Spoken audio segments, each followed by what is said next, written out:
Labor and the Expression of Worth. In 1935, as the Dust Bowl ravaged Oklahoma, this man, D.C. Minner, was born on this property in Rentiesville, Oklahoma, where he would one day open up the Oklahoma Blues Hall of Fame. I got to sit down and talk with D.C. Minner's longtime wife and musical companion, Selby Minner, who is a powerful musical expression in this world herself. Keep on using me now, darling.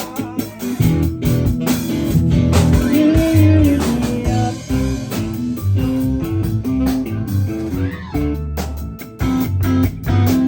Use me up. And then I got a guitar when I turned 16, and they sent me to the guy to learn how to play, and he wanted me to read sheet music and do Jingle Bells.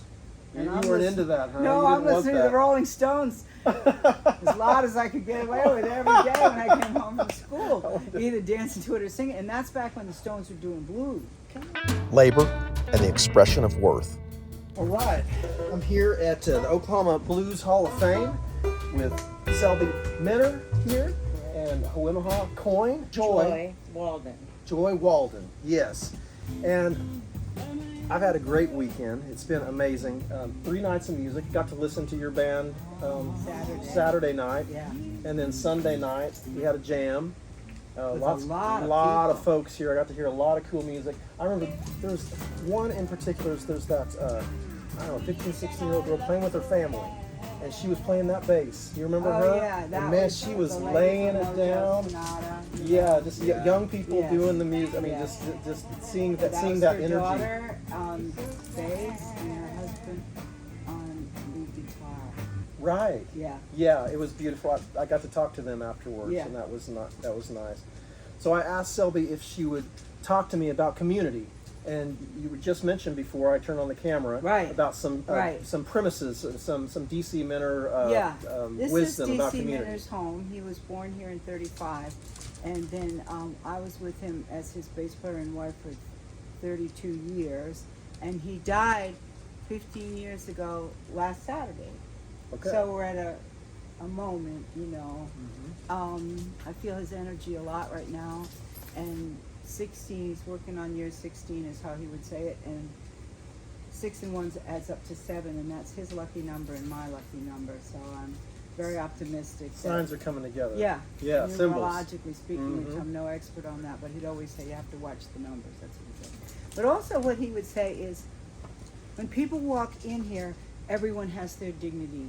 Now, if they act their shoe size, then maybe you have to change the way you relate to them. Okay, yeah. But you know, every human, he was an Aquarian, and Aquarians are humanitarians. They love people, and they understand friendship pretty well, and they also see way up into the future. He planned all this. I didn't know that if we were gonna move here and tear the walls out of the house after 12 years living in a van, that people would drive here from near and far. I didn't know that was it. So I just said, okay, let's try it. And we tore the walls out of the house. It took a month, and built a bar. And he said, well, we'll build a bar and 2 bathrooms and no windows. I say, why no windows? Well, he grew up in a bar. He'd say, well, windows start a fight. Some guy drives by and sees his wife in here, come in and start a fight. I said, okay, I didn't know that. So anyway, DC had a lot of experience, and I learned so much from the man, 32 years. And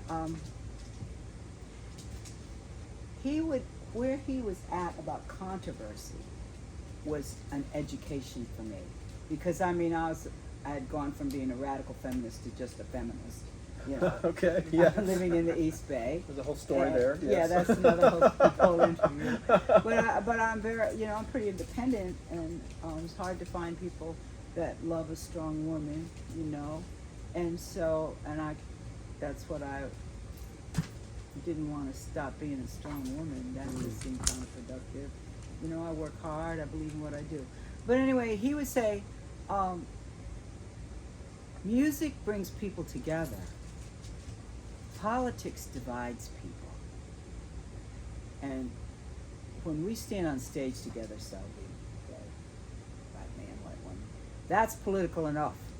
That's political enough. Yeah, I don't want any Billie Holiday in my band. I don't want any jazz notes in my band, and I don't want any politics in my music. And it's like, I've been singing political songs for a while at that point in time. Right. You know, so we it's do like, come. Sometimes we put those things away. I did one tonight, and I had to comment on it beforehand, right? Because there has to be context for it. Yes. Right. Interesting. Right. Right. Right. And so that was, you know, when the place got too small, then he built this part of the building. He took 2 houses apart. He took every nail out of every board. The houses were 100 years old that he took apart. I would have broken every board. It was 106. He was sitting in the garage tapping the nails out of these boards. We didn't borrow money, so the family original homestead is the studs in that part of the room. And the reason this dance floor is so solid, the Million Mile dance floor, right? It is solid. It really it's is. solid It really, as rock. I'll tell you why. Yeah, I've danced here a couple of nights Yeah. tonight, and it really there's never. It does not There's bounce. no. Yeah. And I'll tell you why. Because he was on the Chitlin circuit all those years, and they go in a station wagon, pull in a little trailer, and they get the motel room every other night, and, you know, drive, play the gig, drive, sleep, play the gig, sleep. So they only had to get a room every other night, and then they'd pull the box springs off the bed so that all the guys had a place to lay down in the room that was supposed to be for 2 or 3 people. And a lot of sacrifice, you know, and a lot of passion and a lot of wonderful music. One of the people in his band ended up at Capitol Records for years and did all of the horn parts for Ray Charles, arrangements on his hits that came out of Capitol Records in Hollywood, you know, the big round building. What do you know along the lines of community? Yes. What have you learned? Because what I see you doing here is you're bringing people in, you're fostering relationships between musicians. There's people. Mike, Marijuana Mike, I watched him a few years ago. He wasn't playing. Now he's got a piano necktie, and he's showing up, and he's got songs. I see growth, like the young lady who was here the other night. People coming in, and I know that you teach. I've talked to people who you teach them how to play bass, Absolutely, and you're teaching blues form, right? And so I can get them to play guitar with one finger, and on the second class, there's 10 of them, and they're playing rock around the clock with their guitars, just only 3 strings. They can't do this, but they can do this. One finger C, one finger F, one finger G. Rock around the clock. I'm playing bass. I've got the sock cymbal going, and I'm singing in the microphone and the whole thing. And there they are, 10 people that never could play with anybody ever in their life, and have been dying to figure out how to play music with other people. I love that model, because you're saying you're using your skills to help them to have a live musical experience. Correct. And that's what I see you do, is bringing a lot of people into a live musical experience. And then you're also talking about kind of keeping order in the midst of that, right? Well, yeah, it's a bar. I mean, and we're out here, But yes, it's like my goal. People say, Selby, why do you work so hard? I say, because if I have to come back here in 300 years, I would like to hear some really good blues. I'd like to hear the right bass lines. And, so how do you do that? You give forward. People help me. And the reason I have the patience that I have is because I false started 2 or 3 times. My mom was trying to teach me piano because she was sick of listening to me mess around on that baby grand that belonged to my daddy's sister. And that ended up in an argument because I wouldn't hold my hands right. And so that was the end of that. And then I got a guitar when I turned 16, and they sent me to the guy to learn how to play, and he wanted me to read sheet music and do Jingle Bells. And you weren't into that, huh? No, I'm listening to the Rolling Stones as loud as I could get away with every day when I came home from school, either dancing to it or singing. And that's back when the Stones were doing blues. And like you want to hear my favorite Mick Jagger quote? Yes. He said, "Well, I hope they don't think we're a rock and roll band." And that's because their first 5 albums were all blues. And I would say, it would say these people's names, Solomon Burke, but I couldn't figure out who wrote all that good music and how the Stones had such wonderful songs. And I'm listening to Motown all the time, but they did not play Memphis or Chicago on the radio in Rhode Island. Okay. No. Only the slicked up, watered down, very sweetly, professionally presented, polished, the Shirelles, the Ronettes, the Supremes, the girl groups, all of that music was the music that broke through first, on the radio in Providence. Okay. Okay. And then I didn't find the blues. Well, first I found them with Mick Jagger, so I know every word to every the first 4 albums. I know every word by heart. Yeah. And then I heard That was your first contact with the blues, was Yeah. through the Rolling Stones, Yeah. them being influenced. Yeah. That's such an interesting story, isn't it? That voice of the blues going over to Europe and then it echoing back to us Yeah, in and I'll tell you the rest of the 1963. story. Okay, DC was 15 years older than me. They'd been making this music way before I ever met him. He'd been with the top professionals as a bass player. He played behind Freddie King, Chuck Berry, Bo Diddley, and O.B. Wright on the road touring. Okay, and he got to the top of the business as a sideman. Okay, now he would not listen to the Beatles or the Rolling Stones. And then a blues song would come along like King Bee or Rocket 88 and I'd say, oh, that's a Rolling Stone song. He'd say, it is not. I'd say, whose song is it? Chuck Berry. And I'd say, okay. Right, and right. on It's and on over the re-education, years. yes, over right. the years. And then I saw him mellow because as he got older, 32 years. I call it role reversals. You see people go through a lot of changes when you're together that way. You do. You used to have them drive you everywhere, and then all of a sudden you're driving them everywhere. Yeah. That's a role reversal, right? Mm-hmm. Okay.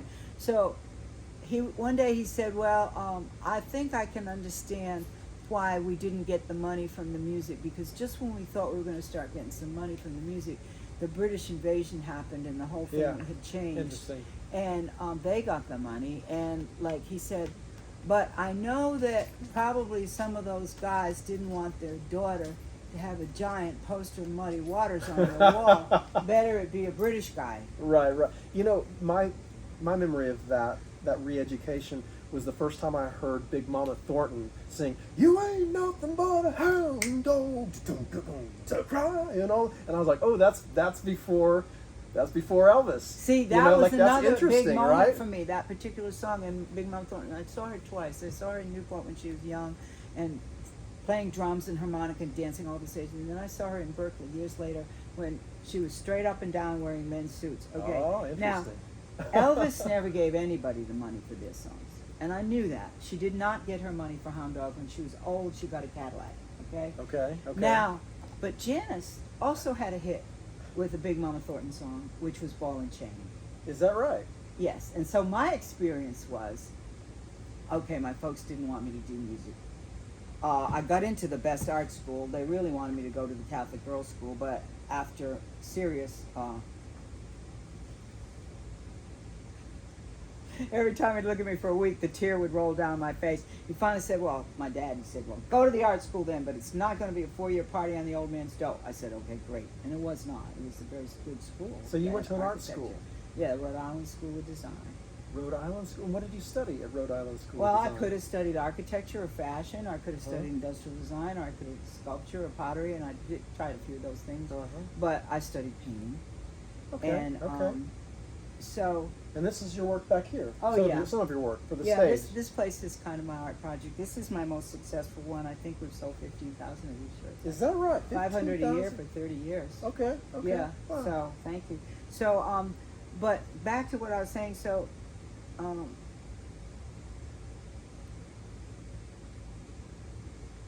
then when he got older, okay, Janice got me started. She came to the Rhode Island School of Design spring break weekend. I really didn't know too much about her. Janice Joplin, is that what you're talking about? Okay, Janice came to your school. Yeah. Okay. She was on her way to New York to meet the guy that made her world famous. So she wasn't famous on the East Coast, but she was real big in California. Everybody. But they had to work their way to New York. So they played a college in Vermont, they played the college in Providence, and they played one in Connecticut, and then they went in and met the guy that made her world famous and also talked her out of keeping Big Brother. Okay, so when I heard her, it was just before she lost Big Brother. All that music was at its peak. She didn't have Bobby McGee yet, but she was on her game, and she blew my mind.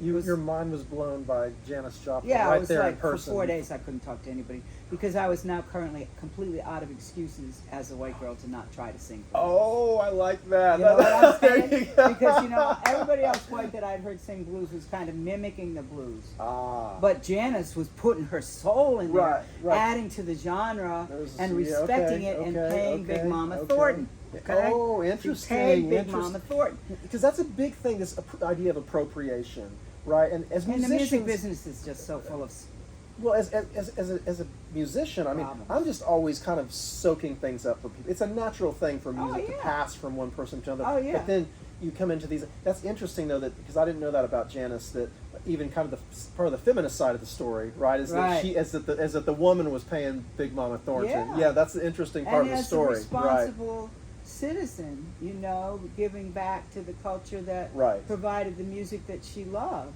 Yes. And so my 4 days of not talking to anybody after I saw Janice was, as I was processing this experience, was yes, I do have to sing. Yes, I will also stay in art school, but I will go to every coffee house and haunt them. And anybody who puts up with me singing along with them, here I am, because I'm Right. going to sing. There you go. Okay, so I started going to the coffee houses. Eventually, I worked in the coffee house there on campus, and that was a great experience for me. And so I started to do the blues. So what was your question again? Well, we're talking about community in general. We're talking Right. we're talking about progression of music. Right. We're talking about Yeah. We're Oh, kind of I touching know. on- That's why I love being here. The reason I love being here is because my commitment, besides doing the best I could to finish art school, but also the best I could to become a blues singer, Mhm. was to give back to the culture Okay. that created this music that meant so much to me. And that's what you're doing with this place. That's And what that's I see why you I doing. love being here. Yes. Because could I be in a better position? My motto is like credit where credit is due. So we have a Hall of Fame. After DC got into 2 Halls of Fame, he said on the way home one night, he said, well, I think we might need to start a Hall of Fame for the blues. He said, we got a place, it's just a funky little place, but we have a place. And the Music Hall of Fame has too many people to put in. And the Jazz Hall of Fame, which had inducted him for 2 years earlier in Tulsa, he said, they're already inducting people from out of state, so they're going to miss a lot of blues people. And we need to get them in here on the wall while they're still alive. I said, okay, let's do that. That sounded like a good idea. All right. So we opened the place in '88. That was in 2003 that we started the Hall of Fame. Okay. And it's been a wonderful thing because it means a lot to these people. And, and I have 180 people on the wall now, and they all got a nice trophy. So that's a way of giving back. Yes. It builds community. They come, Right. they play, they have a wonderful time. Right. They meet each other. And then networking. The way we built our circuit is we were living in a truck, we'd go out to California, and there would be a town that had 3 or 4 jam sessions and a lot of work. Okay, we'd stay there 6 or 8 weeks, we'd play every jam session, meet the musicians. They'd all say, well, you gotta go get hired over here, and go hired over here. We'd say, okay, and we'd start calling them, and then we'd meet a drummer that we wanted to put in the band. And when we first started, he wasn't that strong on the guitar, so we'd also meet a lead guitar player that would fit with us. And I'd call all these places, and by the time we left town 6 or 8 weeks later, we'd played 2 or 3 places and made some money.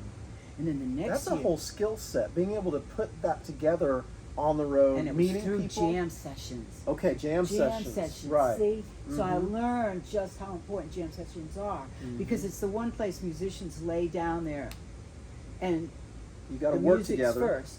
Mhm. The music, it's like a networking thing. You know what I'm saying? To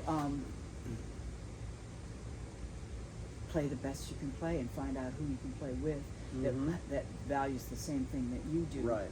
And get to know each other. Mhm. Maybe you meet your new bass player at a jam session. Yeah. Very likely so. And Right. so we would do that, and then we'd go to the next town in California and play all the jams and play a few dates. We did that in Bisbee. When we got to Bisbee, we could not believe it, Joy. We got to Bisbee, there were like 6 or 8 blues gigs in town. There was the Foxhole, the Glory Hole, and then there was the place, the restaurant out on the way out of town after you got out the tunnel, and then there was the Elmo's, right. And then- Jean's Place. and the The foundry, Copper what do they Queen. call the Copper Queen? But that had another name. It was the brewery The brewery was that was in Brewery Gulch. right. That opened up in the 80s. There was Jean's Place, which was I'm talking 5 gigs. and then the Foxhole. And, Yeah. Oh, and then there was some kind of place over there in that other little town on the other side next to the Foxhole that was like a hall for The the. Wonder Bar. Oh yeah, the Wonder Bar. The Wonder Bar. Right. I was a cocktail waitress at the Wonder See, that's Bar. how I met Joy. She Okay. was working these places, and she was one of our biggest fans. And we just left California with a good Connection with the guitar music. This is player. a musical connection. Yeah, with good guitar player. Tell us the call letters again. www.kbrpradio.com. And your show is also on the internet, and it's called Comfort and Joy. and Joy Show. And you air on Sundays. Sunday morning at 9 a.m. is live, and then it's rebroadcast Tuesday evening at 7 p.m. Cool. And I remember when I met you, you were the little bartender that loved the music and danced to all the songs and helped us find the next gigs. And then when we came back to town a few years later, you got us on your radio with our new CD and played it for us for your audience. And thank you again. Awesome. I love to play local music or independent, and I look forward to getting us digital music. I know. We can make that happen. We're gonna have to record some tracks together. Okay, I'm going to give Yes, you I guys agree. a CD of the guy. Labor and the expression of worth.